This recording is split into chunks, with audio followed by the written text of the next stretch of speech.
Oleme juba liikunud Harjaploogist välja. Me oleme jõudnud isegi natukene Hoogos-Solmest mööda. Oleme siin juba Norra poole liikumas ja nagu näha, mäed on ka suuremad. Korraks tegin tee ääres ka põdrakarja, aga me sõitsime mööda juba neist, nii et kui need just kuskil siin ka juhtumisi ei ole või selle ajaga ei tule siia poole, siis ilmselt neid ma ei saa pildile, aga võib-olla jooksvalt kedagi veel teist.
Me oleme nüüd sattunud Mo i Ranasse, mis on ilmselt üks väheseid, kui mitte ainukene Norra linn, mida me oma silmaga siin näeme selle reisiga.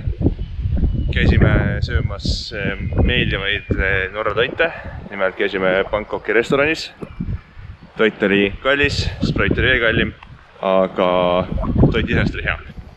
Ja nüüd käisime siin promenaadil, mis tegelikult on päris ilus, tuntunistama. See on väga ilus, majad on ilusad, see promenaad on ilusasti korda tehtud siin.